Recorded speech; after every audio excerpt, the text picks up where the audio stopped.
The current gen Subaru Impreza is in its 7th model year, and while it does show its age, there are still a few key areas where the competition hasn't quite caught up. Stick around and I'll explain those strong suits along with its biggest shortcomings.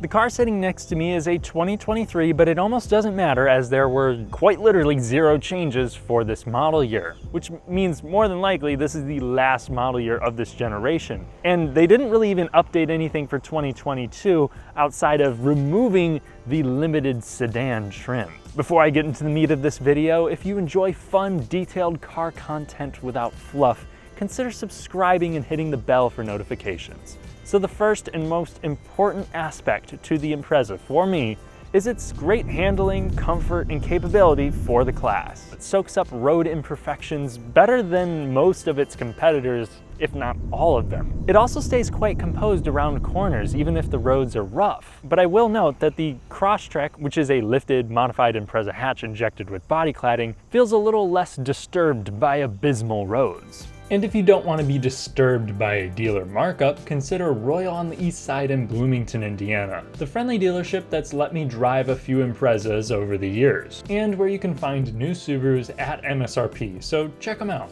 When it comes to steering, it's vague on center, the weighting is light, and the feel is numb like the hearts of people that drink cold brew coffee black. But the quick ratio, fully independent suspension, and low center of gravity from that 2-liter Boxer 4 leaves it with a good sense of confidence. And if the suspension didn't lean on the soft side, this would really excel on a back road. If you want a more fun car for the price, the Mazda 3 is definitely my best bet, and you can't go wrong with the Honda Civic as well. The latter of which does not offer all-wheel drive. In fact, the Mazda 3 and now the Toyota Corolla are going to be the only vehicles offered with all-wheel drive, but in the Impreza, it's standard. And that's my next big pro to the Subaru Impreza. So you have 2 different all-wheel drive systems offered in the Impreza. Both of them are full-time, which is exclusive for the segment. If you get the manual transmission, like my car right here, you will have a viscous center differential, which will keep the torque 50-50 front-rear under normal conditions until any wheel slippage occurs. If you go with the CVT, it's a multi-plate clutch that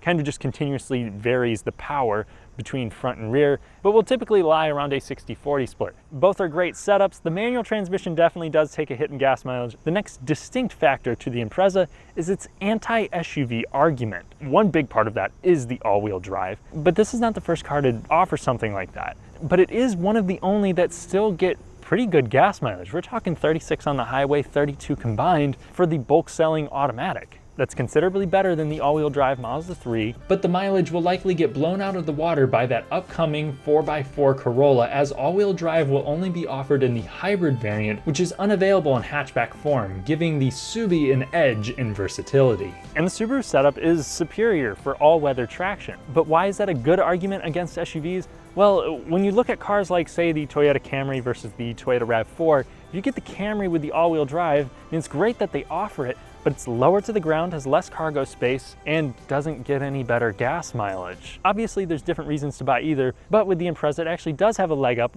with most small SUVs, especially when you start to consider the price. This, again, very similar to the Crosstrek, exactly the same interior dimensions, but it's going to cost around $3,500 less in a comparable spec. The biggest downside is that this is going to have 5.1 inches of ground clearance, whereas most small SUVs in the class will have another couple inches. So if you want to take this off-roading or to a really remote camping spot, this really isn't an option, but if you just want great snow driving capability and you're not always clobbering curbs, I think that the Subaru Impreza is the best alternative to an SUV in the class. My next big pro to the Impreza is its simplicity and approachable personality. You have pretty low windows, big windshield for a modern small hatchback or sedan, which gives it a reassuring amount of visibility. And that kind of lends to it a nostalgic factor. Getting into this, I mean, it feels like an older hatchback in a good way, but also in some bad ways. Like with the tech, it's just pretty disappointing. Whether you have the 6.5-inch screen in the base and premium or the 8-inch setup in the higher models, it's just not going to impress you. Although the bigger setup does have a better resolution, but response time for either is adequate at best. At least it's relatively simple to use. But I am a fan though of the analog gauge cluster, dials, buttons, the latter of which have a chunky feel, something that, with gloves on would be no problem. Although the interior as a whole is just nowhere near as premium as what's in the Mazda 3, Honda Civic, or even the Hyundai Elantra. The straightforward nature kind of continues though into the engine bay, where we'll find our next big pro, and that's just reliability and running costs. I'll be the first to admit that Subaru does not have a trouble-free past, whether it comes to things like head gaskets, oil consumption, or some specific models having CVT failure, but this generation of Impreza, now in its 7th model year, is actually pretty good. With very few complaints with the 2-liter engine past the year of 2017, there was a few reports of oil consumption then. Really, the most common issues with these things come down to infotainment system bugs, very poorly performing stock batteries, and the most common, easily cracking windshields. Something that can get expensive if you have an automatic model, because that will have Subaru's Eastside setup, which will probably require recalibration depending on the new windshield. Head gaskets haven't really been an issue here for over 10 years after a couple changes, but boxer engines are going to be a little more susceptible to that kind of failure in the long run. Another part about the simplicity that I enjoy is doing maintenance yourself. Maybe these spark plugs are a little tricky to get to, but the engine bay isn't covered by a ton of things and is pretty open and easy to work on. And we've also seen very few issues with this generation of Impreza when it comes to the CVT transmission. And it's well fitted for this car. It's responsive, it doesn't lug the engine. Yes, it's going to sound a little bit like a lawnmower under hard acceleration.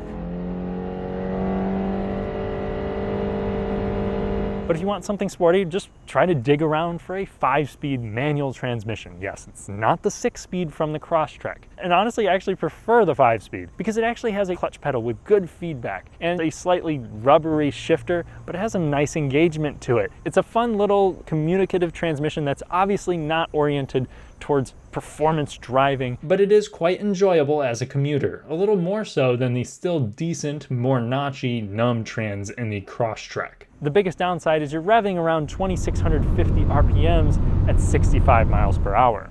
The last big pro to the Impreza is something that I've already hinted on, and that's its practicality. It has a big back seat and a generous, yet not Civic besting, hatchback space. Considering the fully independent rear suspension and all-wheel drive, I would say that this thing is well packaged. So now for the downsides. One, it's dated. I mean, if I saw this car in 2016, I would have been like, it's nice. So it definitely now feels a generation behind. The base 4-speaker sound system is also lacking. The 6-speaker is okay, but even if you upgrade to the Harman Kardon, it's not really a huge improvement. It doesn't have a subwoofer. There's no availability for a driver's seat lumbar adjustment, which is a nuisance, but something that a lot of people can get used to. And there's also no rear seat vents. But I see the 2-liter being the sole engine option for the Impreza as a bigger deal breaker for a lot of people. In this car, weighing around 3,000 pounds, 152 horsepower is more than fine for comfortable highway traveling, but if you want any resemblance of spirited acceleration, most of its competitors will at least offer a more zippy power plant. I'm really just disappointed that they don't offer the 2.5 liter from other Subarus in this car,